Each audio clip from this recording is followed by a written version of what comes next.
우리가 함께 읽은 말씀은 너무나 잘 알고 있는 유명한 말씀입니다. 오병이어의 기적을 기록하고 있는 말씀이죠. 떡 5개와 그리고 물고기 2마리로 5천 명을 먹이고도 12강주리가 남았다 하는 그런 내용의 말씀입니다. 여기서 5천 명이라 하면 성인 남성 5천 명이니까 아마 10,000명은 좋게 넘었을 인원이라고 우리가 생각해 볼 수가 있습니다. 그런 놀라운 기적이죠.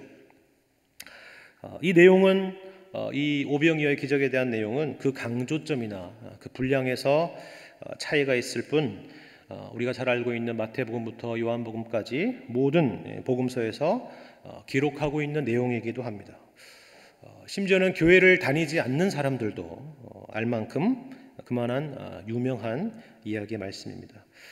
그러나 많이 알려진 이야기다 보니까 정작 이 본문에서 우리에게 말씀하고자 하는 메시지가 무엇인지에 대해서는 놓치는 경우가 많은 또 그런 말씀이기도 합니다. 아마 이 오병이어의 기적, 오늘 본문의 말씀을 읽기도 전에 우리가 다 알고 있는 그 스토리를 생각한다 그러면 우리의 최대의 관심은 무엇이냐면 대개 어떻게 이 일이 가능할 수 있었는가 하는 것일 겁니다. 그렇죠? 어떻게 떡 5개와 물고기 2마리로 5천 명을 넘는 사람을 먹이고도 남을 수가 있단 말인가? 어떻게 이런 일이 가능한가 하는 것입니다. 우리는 당연히 그 일이 가능하다고 믿죠. 이 자리에 계신 분 중에 그것을 믿지 않는 분은 아마 아무도 없을 것입니다. 우리는 성경에 나오는 이 이야기만이 아니라 모든 기적들에 대해서 우리가 그것을 완벽히 이성적으로 납득할 만하게 설명할 수 없다면 그것을 이해할 수 없고 설명할 수 없는 우리의 이 머리를 탓할 뿐이지 하나님을 탓하는 경우는 없습니다. 그렇죠? 이 자리에 계신 모든 분들은 그렇습니다. 그러나 우리의 반대의 극단에 있는 분들은 우리와 조금 생각이 다른 신앙을 가지고 있는 그런 분들은 이런 기적 자체를 아예 믿으려 하지 않죠. 그래서 우리가 잘 알고 있는 식상한 이야기 있죠. 사람들이 원래는 도시락을 다 싸왔는데 꼭꼭 숨겨놓고 있다가 어떤 아이가 자기 것을 내는 것을 보고 어른이 되어서 이러면 안 되겠다, 그죠? 그래서 감동을 받아가지고 사람들마다 도시락을 내놓고 나누다 보니까 오히려 남게 되었더라 하는 그런 이야기로 이런 식으로 납득 가능한 인간의 상상력을 동원하는 방식으로 설명하곤 하는 것입니다. 그렇다면 정말 어떻게 이런 놀라운 일이 가능했던 것일까요? 그런데 우리가 오늘 읽은 본문의 말씀을 보면 이 오병이어 사건 자체를 설명하고 있는 본문의 내용을 보면 우리가 알고 싶어하는 그것이 알고 싶다식의 그런 설명은 없다는 것을 우리는 확인할 수가 있습니다. 그렇죠? 어떤 방식으로 이런 기적이 일어났는지에 대해서는 아무런 설명이 없다는 것입니다. 수많은 학자들이 여기에 대해서 수많은 가설들을 냈지만 말 그대로 그것은 가설은 가설일 뿐이지 실제로 어떻게 된 것인지는 우리가 천국 가서 제자들을 붙잡고 물어보지 않고서는 또 그 현장에 있는 사람에게 이야기하지 않고서는 알 길이 없는 것입니다. 그러나 확실한 것은 떡 5개와 이 물고기 2마리로 5천 명이 먹고도 남았다는 분명한 사실인 것입니다. 그렇죠? 그것이 하나님의 말씀인 성경에 기록되어 있기 때문이기도 하지만 그 정도의 인원이 이러한 경험을 했다면은 후에 사복음서에서 이 모두 기록한 이런 내용이 만일 거짓이었다 그러면 그런 일은 없었다라고 그 사람 중에 그 누구라도 말할 수 있었으리라는 것을 우리가 충분히 생각해 봤을 때 이것 하나만으로도 우리는 충분히 납득할 만한 사실이라는 것을 이야기할 수가 있을 것입니다. 그러나 말씀드린 것처럼 이 본문의 말씀은 우리의 호기심을 해소하거나 그것을 우리에게 이것은 분명히 역사적으로 있었던 사실이야 라는 것을 우리에게 구체적으로 설득하려는 데에는 이만큼의 관심도 없다는 것입니다. 그렇죠? 요즘 잘 쓰는 표현으로는 1도 관심이 없다 이런 것입니다. 관심이 없습니다. 그러한 우리의 호기심에 대해서 충족하는 것에 대해서는 관심이 없습니다. 그렇다면 우리는 본문의 말씀을 보면서 어떻게가 아니라 우리의 초점을 바꿔서 어떻게 이런 일이 일어날 수 있었는가라는 것을 보다 왜 이 사건이 일어났으며 왜 이 사건을 이 누가복음 9장의 말씀에 기록하고 있는가 하는 것을 생각해 보는 것이 필요한 것입니다. 그것이 바로 오늘 본문이 우리에게 하고 싶은 더 본질적이고 중요한 메시지이기 때문에 그렇습니다. 본문의 오병이어 사건이 예수님께서 행하신 다른 어떤 기적과 다른 그런 독특한 부분은 몇 가지가 있습니다. 그 중에서 가장 눈에 띄는 것은 뭘까요? 여러분 혹시 읽으시면서 확인해 보셨습니까? 이 사건에 제자들이 중요한 역할을 하고 있다 하는 것입니다. 제자들이 중요한 역할을 하고 있다. 배고픈 것은 무리들이고, 그렇죠? 배부름을 충족시킨 사람들도 다름 아닌 충족된 사람들도 다름 아닌 이 무리들인데, 여기에서 이 무리들은 아무 말이나 아무 반응이 없습니다. 놀랍다거나 심지어는 맛있다거나 배부르다거나 이런 표현도 등장하지 않습니다. 도리어 이 본문의 흐름의 두 주체는 예수님과 제자들이라 하는 것입니다. 무리들의 상태를 파악하고 이들에게 쉴 곳과 그리고 먹을 것이 필요하다고 이야기한 것은 제자들이었습니다. 무리들이 예수님께 직접 요청한 것이 아니라 이 사람들이 요청한 것이 아니라 제자들이 이 상황과 형편을 보고 예수님께 아뢰던 것입니다. 또 재미있는 것은 우리가 예수님의 기적에서 일반적으로 봤던 것처럼 예수님께서도 이들에게 직접적으로 어떤 기적을 베푸셔서 먹을 것을 주시는 것이 아니라, 예를 들면 만나를 내리는 그런 방식처럼요, 그런 방식이 아니라 제자들을 통해서, 그죠? 제자들을 통해서 이 일을 하셨다 하는 것입니다. 간단히 살펴보자면 그렇죠. 13절에 보면 예수님께서 제자들에게 이렇게 말하죠. 너희가 먹을 것을 주라 그랬습니다. 여기서 너희는 제자죠.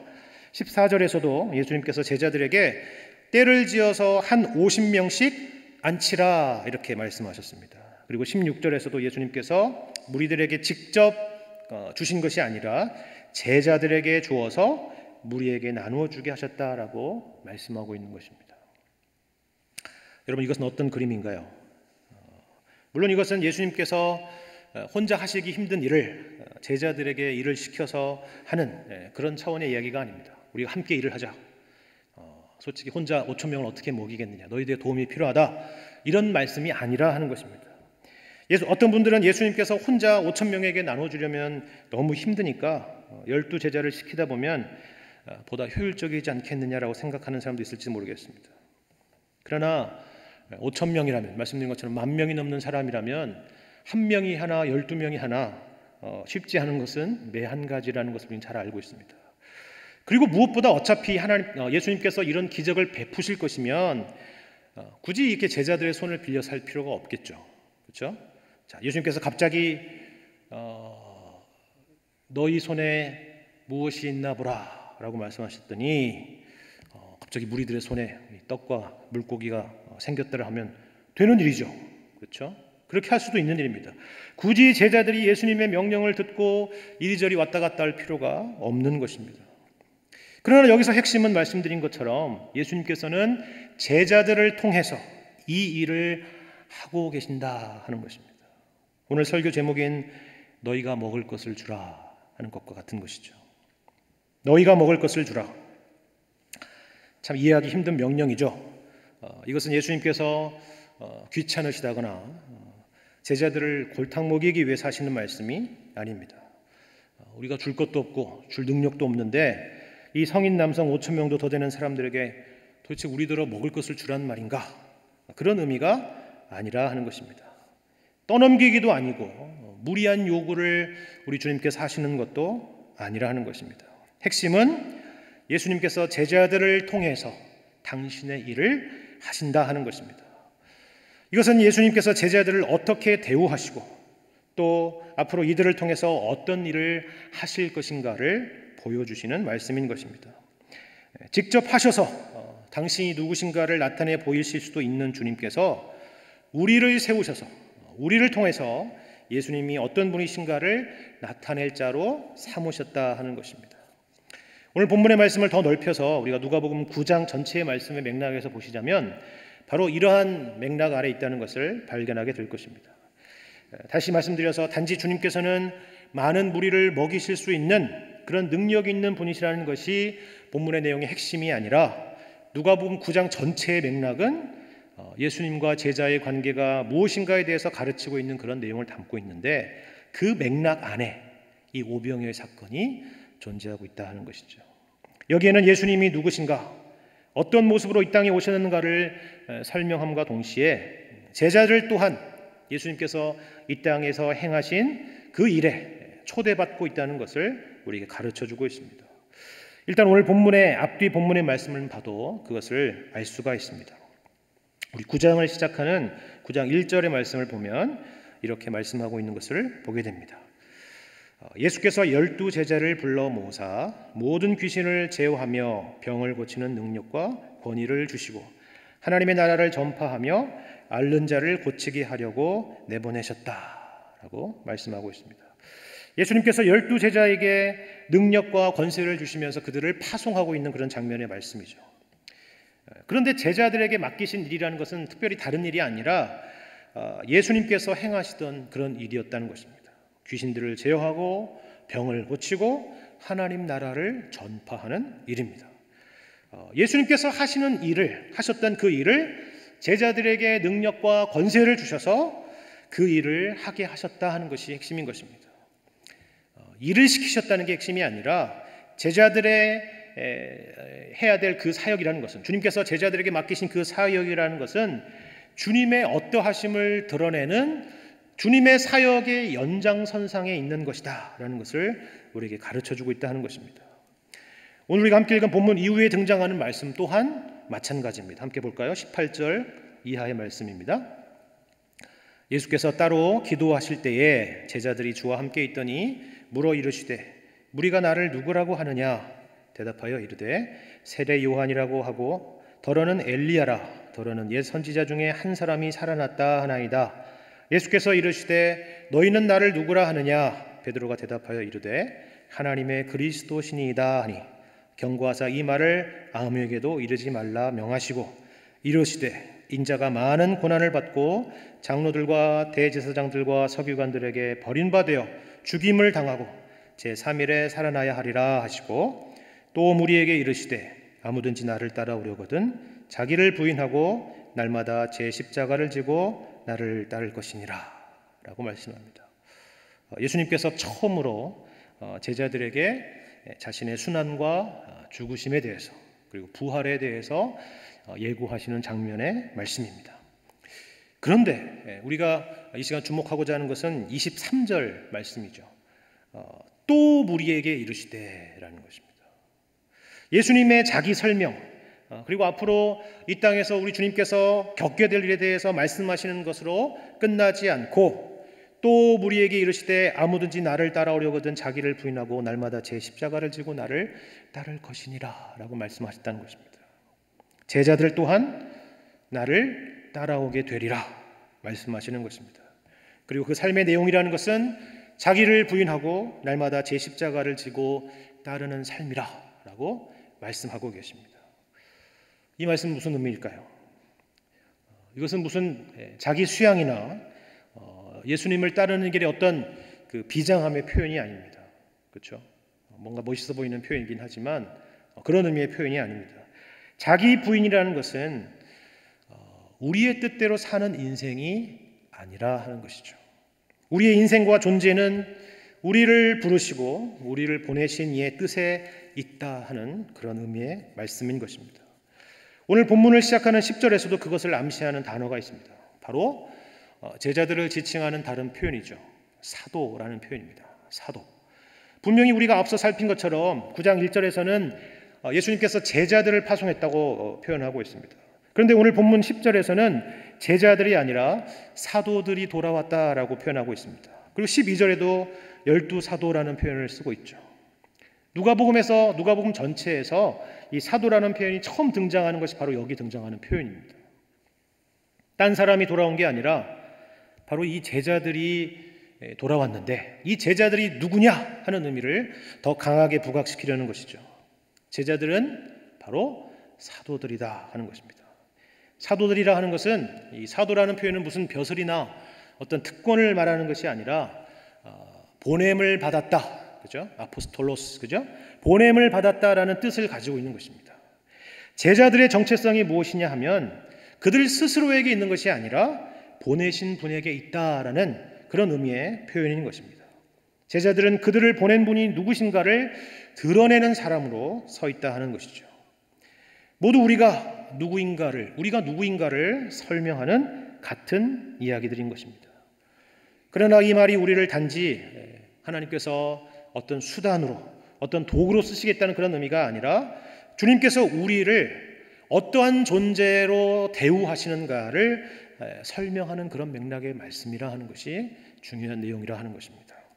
누가복음 10장 16절 말씀을 보면 이 부분에 대해서 아주 분명하게 우리에게 가르쳐 주는 것을 보게 됩니다.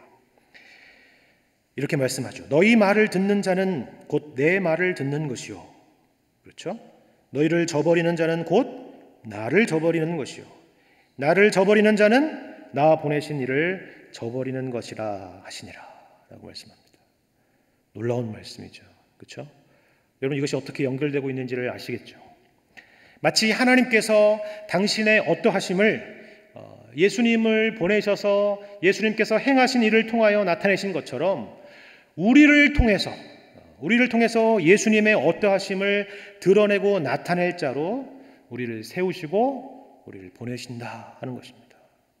일을 시키시겠다는 것이 아니라 당신의 명예와 그리고 존재와 일하심을 교회에게 그리고 여러분 한 분 한 분에게 두셨다 하는 것입니다. 이것은 마치 우리가 어렸을 때 우리가 잘하면 부모가 칭찬을 받고 우리가 잘못하면 부모가 욕을 먹는 것과 같은 그런 이야기인 것입니다. 이와 같이 뗄래야 뗄 수 없는 관계로 우리를 그리스도와 묶으셨다 하는 것을 우리에게 가르쳐주는 말씀입니다. 이것은 굉장히 큰 이야기죠. 그럼 우리는 어떻게 해야 됩니까? 잘해야 되죠. 그렇죠? 우리가 잘해서 우리 주님이 영광을 받으셔야죠. 그것이 바로 예수 그리스도를 믿는 모든 하나님의 백성들의 거룩한 소원일 것입니다. 그러면 어떻게 하면 우리는 잘할 수 있습니까? 어떻게 하면 잘하는 것입니까? 우리는 아마도 뭔가 거창한 것들을 떠올릴 것입니다. 그렇지만 그런 것이 아닙니다. 그 내용이 오늘 본문에 등장하는 오병이어 사건이 우리에게 가르쳐주는 말씀입니다. 5,000명을 먹이면 잘하는 것이죠. 그렇죠? 요한복음을 보면은 이 인원을 먹이려면 200데나리온의 돈도 부족하겠다라고 그러는데 그 정도 이상 되는 돈을 모아서 주님께 드려서 정말 그 사람들을 다 먹일 수만 있다면 잘하는 것이겠죠. 그렇죠? 그런가요? 아닙니다. 그런 것들이 아니라는 것입니다. 도리어 보냄받은 자들에게 요구하시는 것은 그러한 내용들이 아니라 충성과 순종이라 하는 것입니다. 그것이 바로 너희가 먹을 것을 주라 하는 주님의 요구의 내용의 말씀인 것입니다.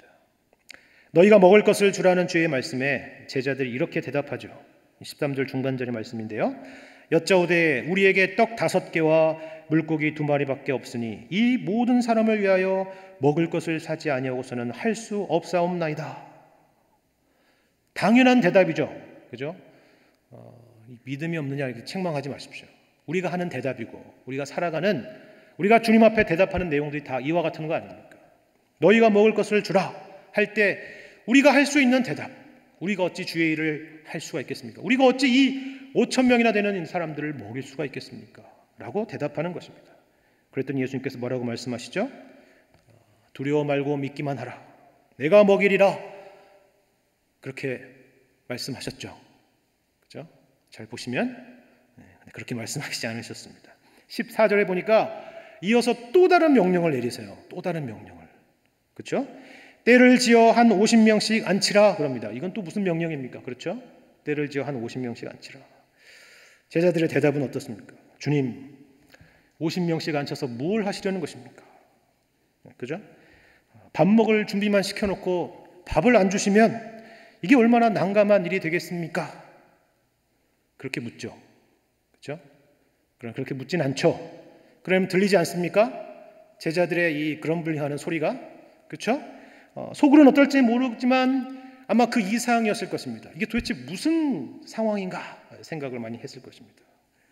그래서 15절에 보니까 제자들이 이렇게 하여 다 앉혔다 그럽니다. 시키는 대로 했습니다. 아마 그러던 중에 그렇게 시키는 중에 사람들의 수군거림들도 들었을지도 모르겠습니다. 그래도 그냥 눈을 질끈 감고 순종한 것입니다. 16절도 그렇죠. 예수께서 떡 5개와 이제는 이제 답이 나올 거라는 생각이 드는 거죠.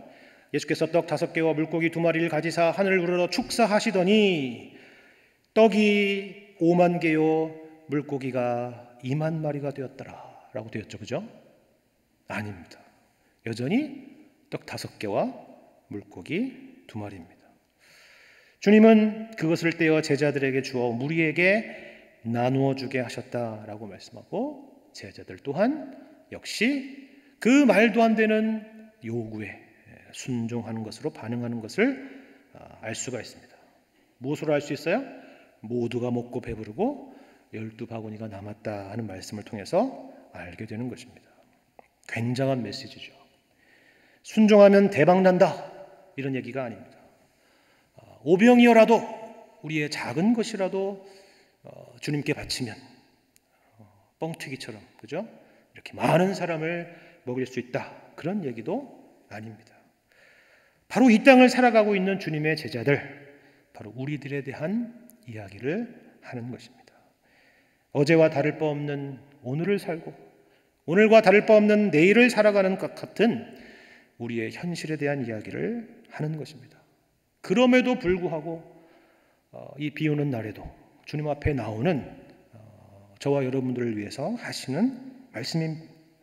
언제나 오병이어와 같은 현실을 살아가는 우리들에 대해서 이야기하는 말씀이라 하는 것입니다.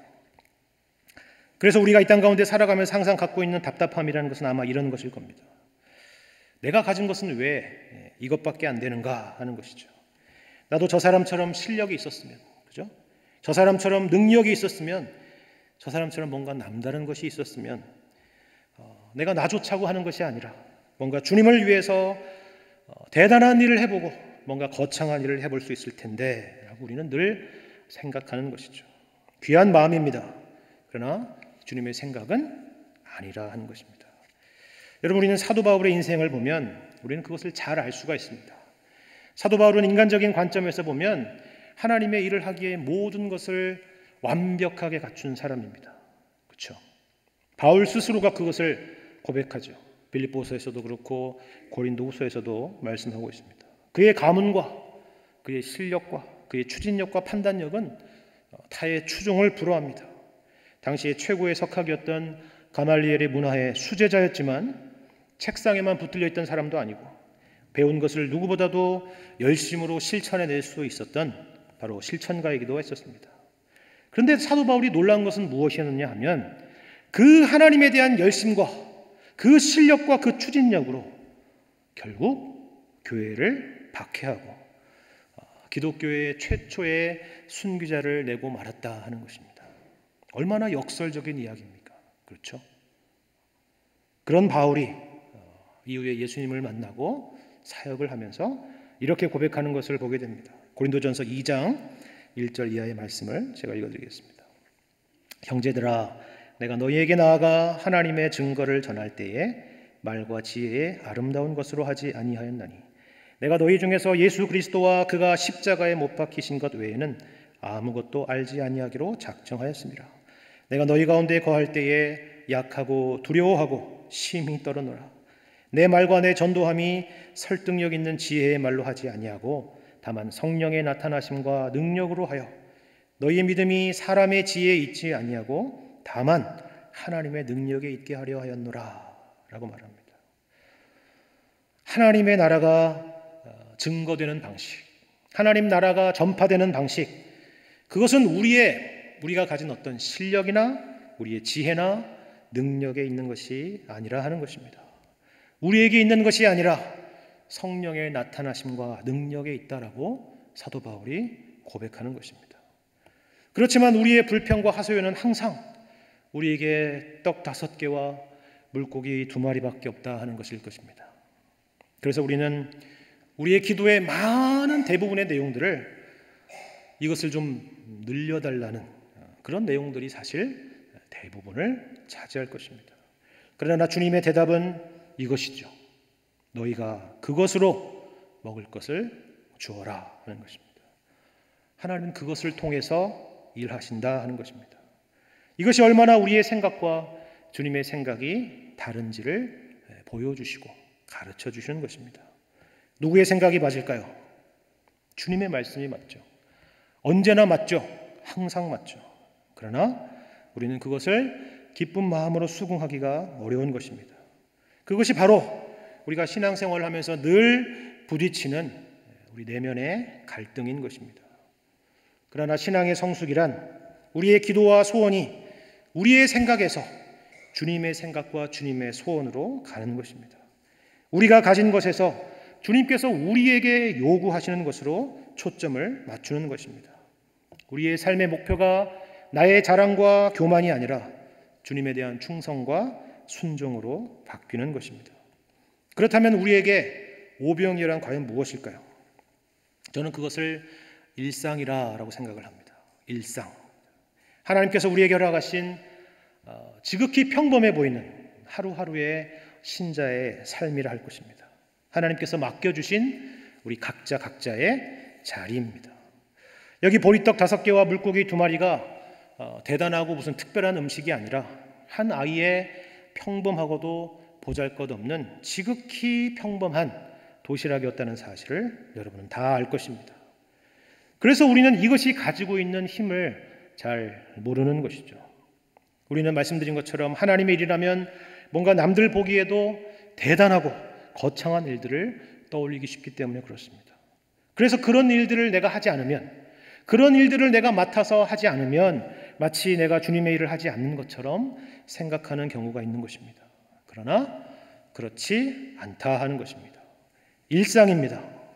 하나님께서 허락하신 지극히 평범해 보이는 신자들의 일상, 오병이어와 같은 일상입니다. 주님이 이 땅 가운데서 살아내셨던 그런 평범한 일상이라 하는 것입니다. 하나님께서는 우리가 이 지극히 평범해 보이는 일상에서 주님이 걸어가셨던 것처럼 주님의 제자로서 충성하기를 우리에게 원하시는 것입니다. 어떤 의미에서는 이것이 더 쉽지 않은 일입니다. 왜냐하면 드러나지도 않고 멋있어 보이지도 않은 일이기 때문에 그렇습니다. 만약 제자들이 트럭에 예수님께서 쌓아두신 큰 음식들을 가득 쌓고 수많은 떡과 생선들을 가득 싣고 다닌다면 얼마나 그것이 더 폼나는 모습이겠습니까? 그렇죠? 그러나 기껏해야 몇 개 안 되는 떡과 생선을 들고 가는 이 제자들의 모습을 여러분이 상상해 보시기 바랍니다. 얼마나 폼이 안 납니까? 그러나 하나님께서는 이 일을 통해서 일을 하신다라고 우리에게 말씀하고 있고 그것을 확정해 주고 계신 것입니다. 여러분이 어떻게 예수님을 믿게 되었는지를 돌이켜 생각해 보시기 바랍니다. 어떤 대단한 기적 같은 경험을 가지신 분도 있을 것입니다. 그러나 이 자리에 계신 대다수의 많은 분들은 가족이나 친척 그리고 가까운 친구나 이웃을 통해서 예수님을 알게 되고 믿게 되었을 것입니다. 그분들이 대단한 능력이 있어서가 아닐 것입니다. 저 사람이 예수 믿고 나서 저렇게 잘 나가니까 나도 예수 믿고 저렇게 잘 나가 봐야겠다라고 생각해서도 아닐 것입니다. 그분들이 대단히 전도를 잘해서도 아닐 것입니다. 그분이 대단히 착하고 대단히 헌신적인 사람이어서도 아닐 것입니다. 세상 사람과 나와 다를 바 없는 일상을 살아가고 있는 사람이지만 나와는 다른 무엇이 있는 것 같은 말로 설명하기 어려운 그들을 이끌고 있는 그 무언가가 있다는 것 때문이었을 것입니다. 이것이 바로 하나님께서 바로 여러분을 통해서 그리고 저를 통해서 우리를 통해서 이 땅 가운데 하나님 자신의 일하심을 나타내시는 방식이라 하는 것입니다. 그 책임과 그 영광스러운 일을 우리에게 맡기신 것입니다. 그것이 바로 이 오병이어의 사건이 우리에게 가르쳐주는 것입니다. 너희가 먹을 것을 주어라. 떼어 먼저 우리에게 주시고 또한 그것을 우리를 통해서 나누어 주시는 주님의 방식인 것입니다. 그래서 주님께서 행하신 이 오병이어의 기적이 바로 오늘날까지도 이어지고 있다는 그 증거가 바로 저와 여러분인 것입니다. 그 명령을 오늘 여러분에게도 동일하게 하고 계십니다. 이러한 주님의 요구에 충성하시고 순종하셔서 그 차고 넘치는 주님의 은혜와 어떠하심이 또한 여러분을 통해서 이 세상 가운데 계속적으로 흘러나가시기를 주님의 이름으로 간절히 축원합니다. 함께 기도하겠습니다. 하나님 아버지 감사합니다. 우리를 하나님의 자녀 삼아 주시고 하나님의 어떠하심을 드러내며 나타낼 자로 불러주시니 감사를 드립니다. 우리에게 이를 위하여 대단하고 거창한 것을 맡겨주시지 않았습니다. 그래서 우리는 낙심할 때가 있습니다. 그러나 주님은 오병이와 같은 우리의 지극히 평범하고 작은 것들로도 일하신다고 말씀하셨습니다. 우리가 그 증인들입니다. 이 사실을 잊지 않게 하시고 허락하신 일상 가운데서 충성과 순종으로 살아가는 복된 인생 될 수 있도록 인도하여 주옵소서. 감사드리며 예수님의 이름으로 기도합니다. 아멘.